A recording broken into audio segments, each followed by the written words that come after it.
Recording? Recording. What up, car people? Ariel here. Let's hang out. Let's talk about wire tucks. I have a lot of pictures here on my hard drive, so I'll take this moment and run through these and give you guys some ideas and kind of the rundown on how to wire tuck a Celica specifically, but this works for all makes and models.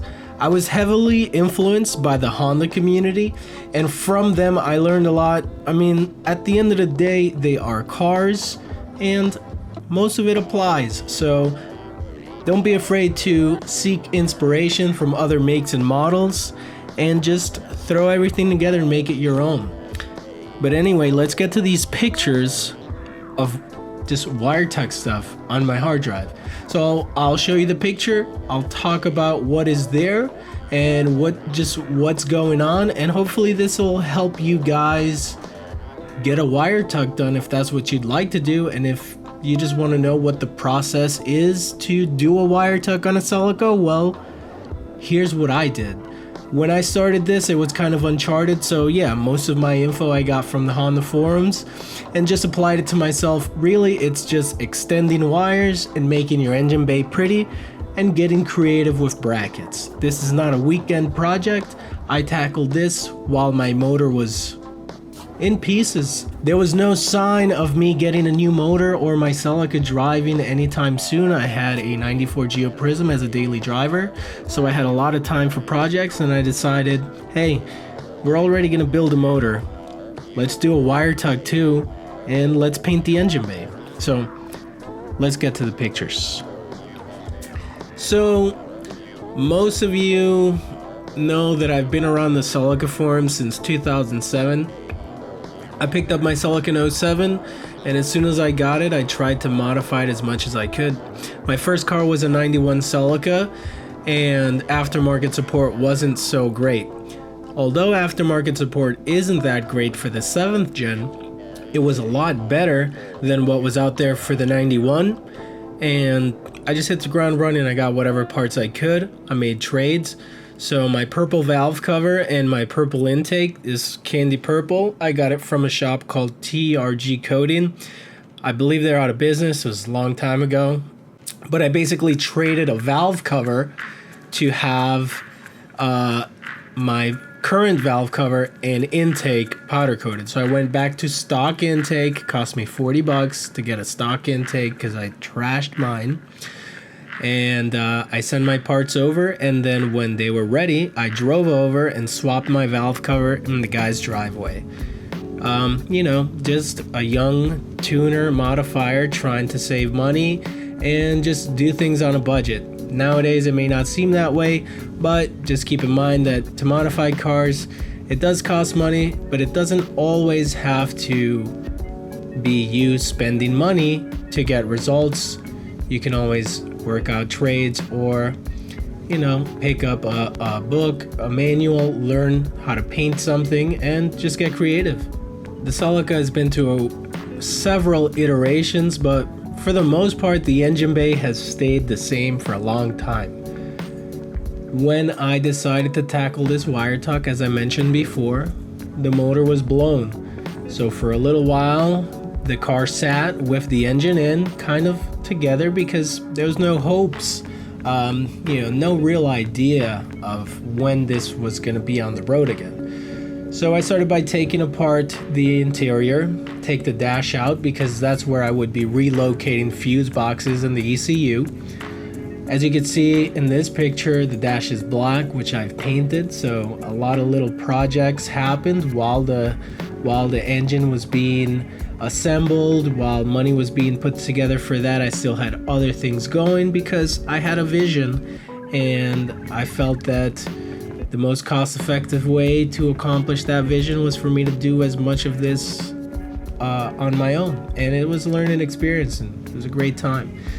So removing the dash is it's labor intensive. Obviously it's not a weekend job, and there are a lot of wires under the dash. Under the dash there are ducts, and there's an air box and a heater core. It is very tight in there, but you do have some space on the driver's side. but you'll have to remove your dash to even be able to see, and you'll have to remove your dash to be able to make brackets for your ECU and your fuses. But this is kind of a creativity thing, so everybody tackles it differently and everybody mounts things differently. You know, that you'll see similarities and you'll see differences, and it's all a creative process. So it kind of depends, what do you need, what do you want to get rid of, and you just act accordingly. It's kind of like a worn-in shoe.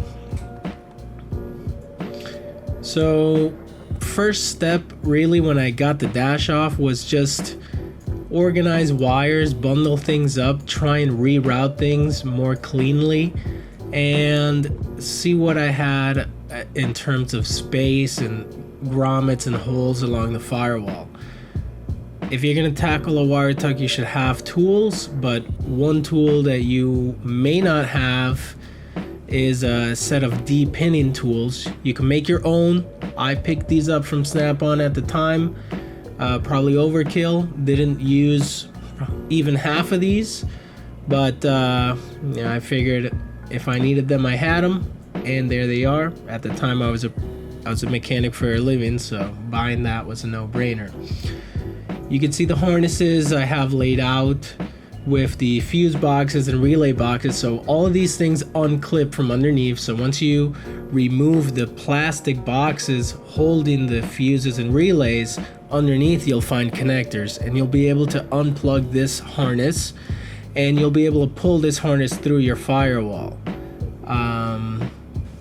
The details of pulling the harness through the firewall escape me, but I do recall that there were some clearance issues, and the harness only goes,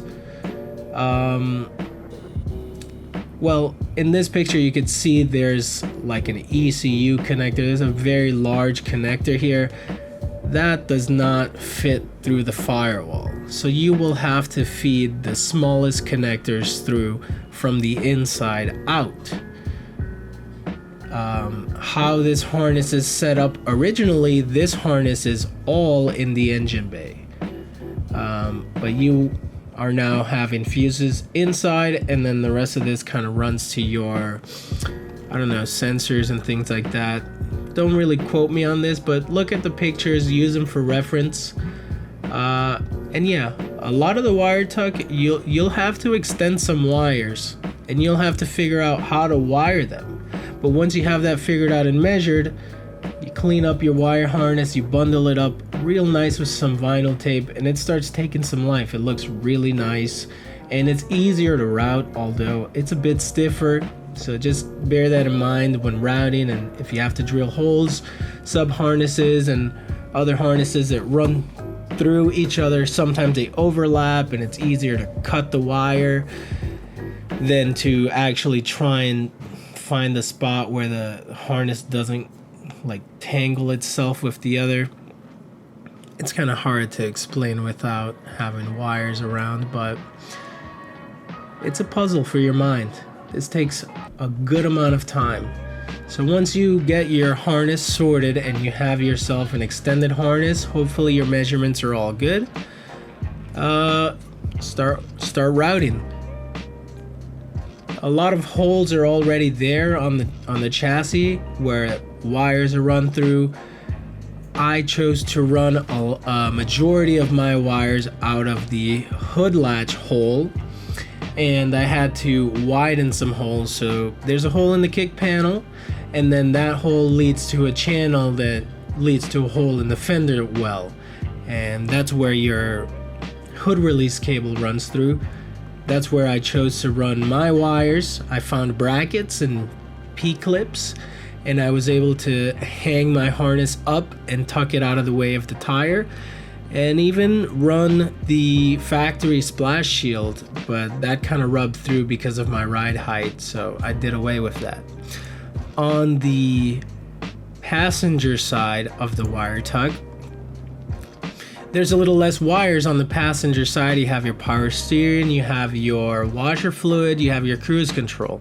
You can delete your cruise control You could leave the wire harness there. You just have to get creative with the linkages and make sure that the linkage that goes to the cruise control unit isn't going to pop off of your throttle body, because it's not the same linkage that's on the cruise control unit as is on the stock throttle body of a 2ZZ or perhaps even the 1ZZ.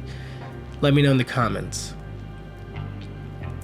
But I opted for some time. I kept the washer fluid reservoir. I deleted power steering, and I'll have a separate video on the details for deleting power steering. So there will be a suite of wire tug videos. I love wire tugs. I don't think I have an okay wire tug. I'm happy with it. I think it could be better. In a perfect world, I would be able to pull my motor, get the engine bay done once again by a professional, not by myself, have it smoothed to a certain extent, have certain cracks and stressed areas re-welded or seam sealed. But that's kind of like a wish list build. So maybe later down, maybe with the growth of the channel, you guys see a full nut and bolt restoration of a 7th gen or 2 or 3, or I don't know. Any case, same story with the wire harness for the passenger side. I found an existing hole and I ran wires through there. There's a lot of redundancy on this side, and when I do come back and revisit this wire tug, I'll probably revisit it in a more vlog style to make it easier on editing. But if you're into wire tugs, definitely check that out.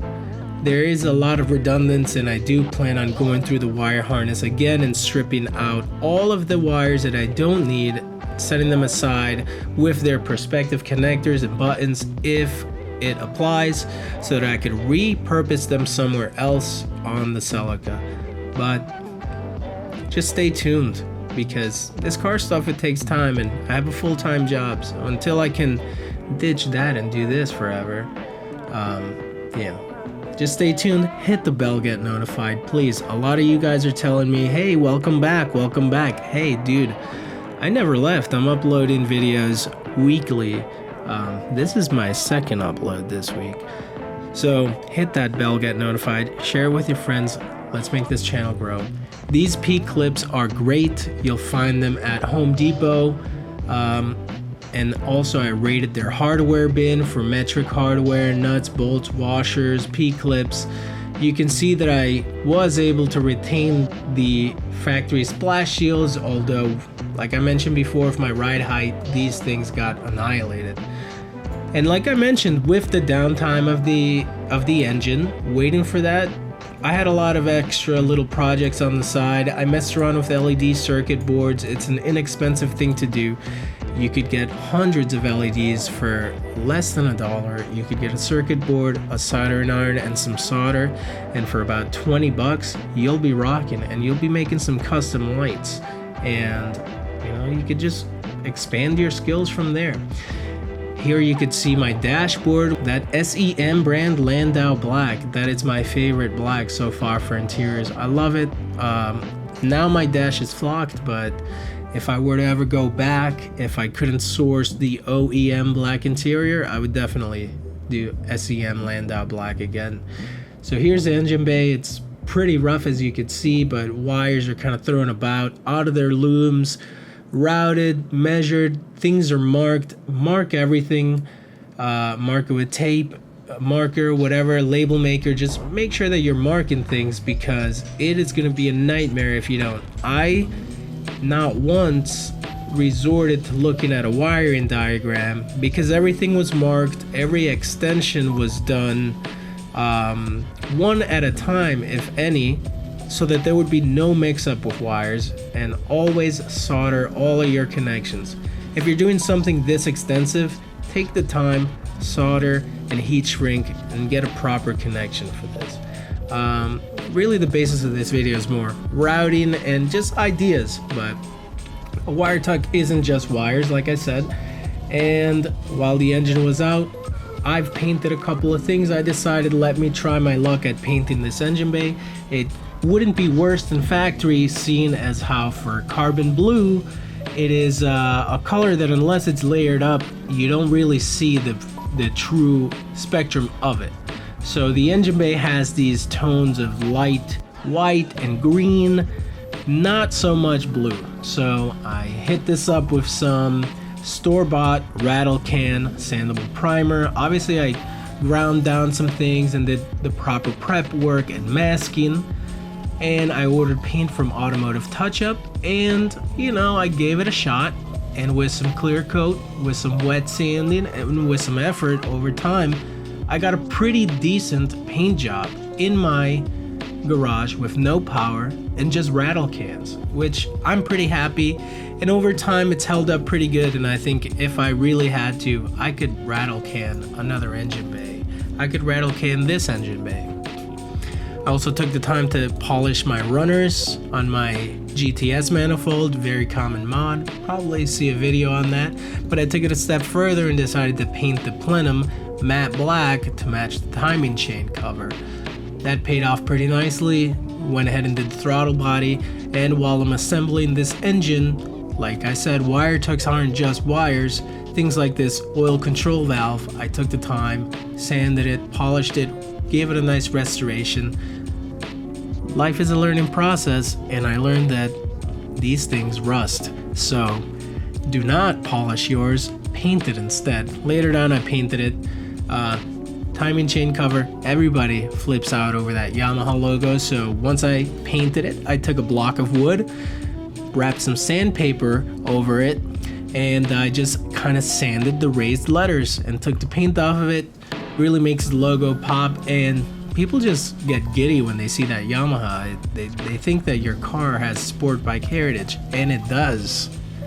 Yamaha, baby. That's semi-gloss black from Duplicolor. Really nice results. A lot of my car has been rattle canned with some of this paint. Suspension parts, interior bits, exposed metal, all that good stuff. There's my dad with my 2ZZGE with transmission. We wrestled this beast into the front seat of a Ford Taurus and drove it about 5 blocks to my garage. It was quite a day, but I had set aside a week of work, and it's vacation time. Time to get that motor in. Maxed out a couple of credit cards, embarrassingly, but I was young, you live and learn. Good times. The Celica, definitely not an overnight thing. Tons of work and thought and consideration and comparison, and it's an evolution, and it's something that I'm really proud of, and I'm happy to be able to share with you guys, and it feels really good to see the support and the interest in the channel. So thanks so much for checking it out. Stay tuned. Yeah. Ariel out. Yay, yay.